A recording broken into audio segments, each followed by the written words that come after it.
Macherla EVM ఘటన EC వ్యవహార శైలిపై సజ్జల మాట్లాడుతున్నారు. లైవ్ ద్వారా చూద్దాం. ప్రేమతో రావాలా లేదా వాళ్ళ ముఠాలో సభ్యుడిగా వెస్టెడ్ ఇంట్రెస్ట్ తో రావాలా ఆ పార్టీ టీడీపీ తరఫున లేదా భయపడైనా కాళ్ళబేరానికి వచ్చి వాళ్ళు చెప్పినట్టు వినాలా? ఈ మూడు అది రాజకీయ పార్టీ లక్షణం కాదు. ఈ మూడు లక్షణాలతోనే బతికే పార్టీ వ్యవస్థలను మేనేజ్ చేయడం, వెస్టెడ్ ఇంట్రెస్ట్ ప్రొటెక్ట్ చేయడం, వాళ్ళ వెస్టెడ్ ఇంట్రెస్ట్ ప్రొటెక్ట్ చేయడం, చేసే రకంగా చూడడం, దారిలోకి రాని వాళ్ళని మీడియా పవర్ యూజ్ చేసి ఈ తమకున్న గోబెల్స్ ప్రచారం ఏదో దాంతో దెబ్బ కొట్టి కాళ్ళబేరానికి తెచ్చుకోవడం. వాడు ఎంతటైనా వాడైనా సరే మోడీకే దిక్కు లేదు, ఆయన్నే రోడ్డు మీద పడేసి ఆడుకున్నాడు చంద్రబాబు నాయుడు. అంత శక్తి సంపన్నులు వాళ్ళు చంద్రబాబు నాయుడు. దాంట్లో వీటితో బతుకుతున్న పార్టీ. లేకపోతే ఈ కేసులో ఆయన తరఫున మేము మాట్లాడాల్సిన అవసరం లేదు. అది రాజకీయ పార్టీ, ఆయన డిఫెండ్ చేసుకోవచ్చు, మా పరిధి కూడా కాదు. అయితే వాట్ ఈజ్ అపియరింగ్ ఆ మీడియాలో అది గమనించండి. చీఫ్ సెక్రటరీ 800 ఎకరాలు 600 ఎకరాలు 100 ల్యాండ్ గ్రాబింగ్ అని చెప్పి ఈరోజు పేపర్లలో వస్తుంది.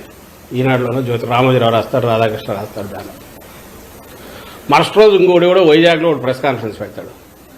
ఆ సాయంత్రము 11 మళ్ళీ టీడీపీ వాళ్ళు ఎలక్షన్ కమిషన్కు మిగిలిన వాటికి పిటిషన్లు పెడతారు. ఐ థింక్ కోర్టులో కూడా వేసింటారేమో, కోర్టులో కూడా ఒకటి వేస్తారు. అంటే 14 వేస్తే రీడర్ కానీ వ్యూవర్ కానీ చూస్తుంటే ఒకేసారి అన్ని వైపుల నుంచి కమ్ముకొని అటాక్ చూశాక ఏమో నిజం ఉండకపోతుందా అని అనుకుంటారు. ఈరోజు క్యారెక్టర్ అసాసినేషన్ అయిపోయి ఈజ్ ఇట్ పాసిబుల్ 400 ఎకరాలు 500 ఎకరాలు ఒక అడ్డంగా తీసుకోవడము 10 రోజుల్లోనూ 100 రోజుల్లో సాధ్యమా? ల్యాండ్ టైటిలింగ్ యాక్ట్ పేరు మీద ముఖ్యమంత్రి మీ లక్షల ఎకరాలే స్వాధీనం చేసుకుంటాడన్న అలాంటి వాళ్లకు ఇది ఒక పెద్ద లెక్కలే కదా. వాళ్ళు ఆరోపణలు అట్లాంటివి చేయొచ్చు, వైల్డ్ ఆరోపణలు, కానీ అది సాధ్యమా? ఒకటి. రెండవది, ఒకవేళ అదేదైనా ఆరోపణ ఉంటే దానికి ఇప్పుడు చీఫ్ సెక్రటరీ ఎన్నికల సమయంలో ఉండకూడదు అనడానికి ఏం సంబంధమో ఎవరికి అర్థం కాదు. వీళ్ళ డిమాండ్ అది ఉంది కాబట్టి ఈ కౌంటింగ్ మీద ఇది క్రియేట్ చేస్తారు కాబట్టి ఈయన తప్పించాలని డిమాండ్. అసలు మోకాలకు బట్టతలకు కాదు, ఇంకా దేనికి కలుపుకోవాలని చూస్తున్నారో అర్థం కావట్లే. క్లాసిక్ ఇది ఒకటి. టీడీపీ అంటే అబద్దాల మీదనో, అబద్దాలని ఎందుకంటున్నామంటే జరిగిన దాన్ని బట్టి, ఆ ఆరోపణల గురించి వాటి గురించి కాదు. ఆరోపణ చేసావు బాగానే ఉంది, అది అక్కడ ఆగాలనా? కంక్లూజన్కి తీసుకెళ్తున్నారు. ఇమ్మీడియట్ ఈయన తప్పించండి అంటే నీకు టార్గెట్ ఏంది? చీఫ్ సెక్రటరీ ఆ వ్యక్తిని ఆ నుంచి తప్పించేసేయాలా? ఎందుకు? అల్టిమేట్ ఇది ఏం లేదు, మళ్ళీ ఆ వ్యవస్థ కూడా ఏదన్నా ఉంటే తన చేతుల్లోకి రావాలా? ఎన్నికల కమిషన్ నిష్పక్షపాతంగా ఉండి అది పనిచేస్తున్నప్పుడు, ఇక్కడ ఎవరున్నా కూడా చేయడానికి లిమిటెడ్ రోల్ కౌంటింగ్ వరకు ఏమీ లేనప్పుడు, నీకు ఏ పని లేనట్టు ఆఖరికి ఇప్పుడు దాని మీద కూడా పోయి అర్జెంటుగా ఒక వైల్డ్ ఆరోపణలు తీసుకొచ్చి పేసేసి ఆరోపణలతో ఆగకుండా ఒక కంక్లూజన్కి వచ్చి ఇమీడియట్ తప్పించండి అని కూడా చేసి ఇంకా అక్కడ పోయి ఇన్ఫ్లుయెన్స్ కూడా చేసే ప్రయత్నం చేస్తారు. నేను దీన్ని ఎందుకు చెప్తున్నానంటే వీళ్ళ క్యారెక్టర్ ఎట్లాంటిది, ఎంత క్రూరమైన దుర్మార్గమైన నీచమైన, ఎక్కడికైనా ఏ లెవెల్ కన్నా పోతారు. ఎదుటివాడు టార్గెట్ పెట్టారంటే ఎట్ట కొడతారు అనడానికి ఇప్పుడు మాచర్ల ఇన్సిడెంట్ చూసినా, ఇక్కడ ఇప్పుడు సిఎస్ మీద చూసినా, ఈ కొద్ది కాలంలో లేదా మీరు అన్నట్టు స్వీప్ చేస్తున్నాము వచ్చినామని వాళ్ళకి వాళ్ళు ఊరేగినా అన్నిట్లో అదే కనపడుతుంది, ఆ లక్షణమే కనపడుతుంది. ఐ థింక్ ఈ వారం రోజుల తర్వాత రాష్ట్రానికి ఈ పీడ పూర్తిగా విరగడవుతుందని మేము ఆశిస్తాను.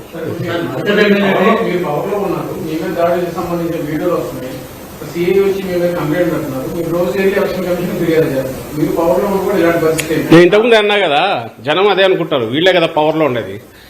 ఎప్పుడైతే ఎన్నికల కోడ్ వచ్చినప్పటి నుంచి పొలిటికల్ ఇది తగ్గుతుంది, ఇంటర్వెన్షన్. ఎక్స్ట్రాడినరీ దీంట్లో ఇది ఒక న్యాచురల్ కెలామిటీస్ అప్పుడు ముఖ్యమంత్రి గారు ఏదైనా డైరెక్షన్స్ వేస్తే వచ్చాము. కానీ for all practical purposes entire administration main ఇదంతా కూడా చీఫ్ సెక్రటరీ ఆధ్వర్యంలోనూ అడ్మినిస్ట్రేషన్ నార్మల్ రొటీన్ నడుస్తుంది.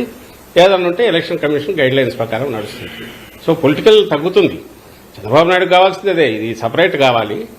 ఎన్నికల కమిషన్ నిష్పక్షపాతంగా ఉంటే జగన్మోహన్ రెడ్డి గారికి అడ్వాంటేజ్ ఉంటుంది కాబట్టి దాన్ని దారిలేకైనా తెచ్చుకోగలిగితే, జగన్మోహన్ రెడ్డి గారికి ఎందుకు అడ్వాంటేజ్ అంటే వీ వాంట్ ఫెయిర్. ఇది మేము అపోజిషన్లో ఉన్నా రూలింగ్లో ఉన్నా ఇంకోటి ఉన్నా దాన్ని ఏమంటాము అడిషనల్ మాకు అడ్వాంటేజ్ కావాలనో దాన్ని వాడుకోవాలని అయితే జగన్మోహన్ రెడ్డి గారు ఎప్పుడు అనుకోరు. అందుకే చెప్తున్నారు, కోర్టు వచ్చిన రోజు నుంచి డిస్టెన్స్ అయ్యాం. వీ ఎక్స్పెక్టెడ్ దాన్ని ఏమంటారు ఎన్నికల కమిషన్ ఆ నిష్పక్షపాతమైన అంపైర్ రోల్ ప్లే చేస్తుంది అనుకున్నాం. కానీ అది చేయకుండా తన సహజమైన స్టైల్లో చంద్రబాబు నాయుడు దాన్ని ఇన్స్ట్రక్ట్ చేశాడు. దాని ద్వారా వాటెవర్ తను అనుకున్నవి ఇవి చేయిస్తున్నాడు. లేకపోతే నేనే క్వశ్చన్ వేస్తున్నా. 10 రోజుల తర్వాత సిఐ అనేవాడు నాకు గాయం తగిలిన తలకని చెప్పి 307 అప్పటికప్పుడు ఇచ్చేసి ఓ మెమో ఇష్యూ చేసే ఎట్లా కేసు బుక్ చేస్తాడు, ముద్దాయిని ఎట్లా చేస్తాడు, ఇది సాధ్యమేనా? అందరికీ తెలుసు ఇది కావాలని కక్ష సాయంతో చేశారని. అది ఎప్పుడు చేశారు? ఈ కేసులో రిలీఫ్ ఇచ్చినారని. పాల్వాయి గేట్ కేసులో ఎప్పుడైతే కోర్టు రిలీఫ్ ఇచ్చిందో అప్పుడు ఇచ్చేశారు. ఇవన్నీ మోటివేటెడ్, క్యాల్కులేటెడ్గా, డెలిబరేట్, కోల్డ్ బ్లడెడ్ అటెంప్టా అవునా కాదా అని మేము అడుగుతాం ఇన్సిడెంట్స్ నుంచి. మీరేమంటున్నారు? మీరు పవర్లో ఉన్నారు కదా అంటే, పవర్లో ఉన్నా మేము చేయము అట్లాంటివి, అలాంటి చేసే అలవాటు లేదు. ఇప్పుడు మేము కాదు ఉండేది పవర్లో, ఎన్నికల కమిషన్ ఉంది, అందుకే దానికే వెళ్ళి అయ్యా దేవరాన్ని రిప్రజెంట్ చేసుకుంటున్నాం, కాకపోతే కోర్టుకు పోతున్నాం. సార్ మాచల్ ఎమ్మెల్యేని హత్య చేయడానికి కుట్ర పడింది ఆరోపణలు చేస్తున్నాయి. అసలు ఎమ్మెల్యేని హత్య చేయాల్సిన అవసరం జరుగుతుంది, ఎందుకు మీరు ఎవరైనా ఆరోపణ చేస్తున్నారు? ఇప్పుడు దేని నుంచి అయినా మేము ముందు నుంచి ఏది ఇలాంటివి మేము అలిగేషన్స్ చేయట్లా, లేదంటే ఎందుకు ఇట్లా జరిగింది అని అట్లా జరిగిన వరుసగా జరుగుతున్న ఇన్సిడెంట్స్ని బట్టి చూసి మాకు అనుమానం వస్తుంది. మేము అంటున్నాం ఇప్పుడు ఎందుకు ఆయన అర్జెంటుగా ఆయన వచ్చిన వాళ్ళు ఏమవుతుంది నష్టం? ఒక క్యాండిడేట్ అభ్యర్థి, అవతల అభ్యర్థి ఎవరైతే నిజంగా హత్యలతోనే తప్ప వేరే రకంగా పేరు లేని అవతల అభ్యర్థి, టీడీపీ అభ్యర్థి అతనుంటే, అతనికి ఏదైనా నోటోరిటీ అంటే ఏదైనా ఉందంటే హత్యల వల్ల ఉంది. 6 హత్యలో 7 హత్యలో ఏదో జరిగితే అడ్డంగా బస్సు ఆపి కోర్టుకు పోతున్న అన్యాయంగా చంపిన కేసు ఏదో ఉంది. అంతకుముందు ఎవరో తండ్రి కొడుకులు కూడా పొలాల్లో ఉంటే వాళ్ళని చంపారనేది, ఇట్లాంటి కేసులు ఉన్నాయి. అలాంటి వాడిని తీసుకొచ్చిన చంద్రబాబు ఎందుకు తెచ్చింటాడు?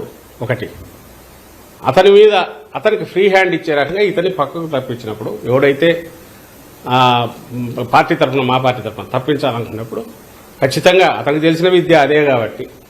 రెండోది, మా తరఫున నిలబడిన పిన్నెల రామకృష్ణ అక్కడ నుంచి తప్పుకుంటే వాళ్ళకి ఫీల్డ్ ఓపెన్ అయిపోయి పూర్తి అవుతుంది కాబట్టి ఇవన్నీ చేస్తున్నారని అనుకోవాలి.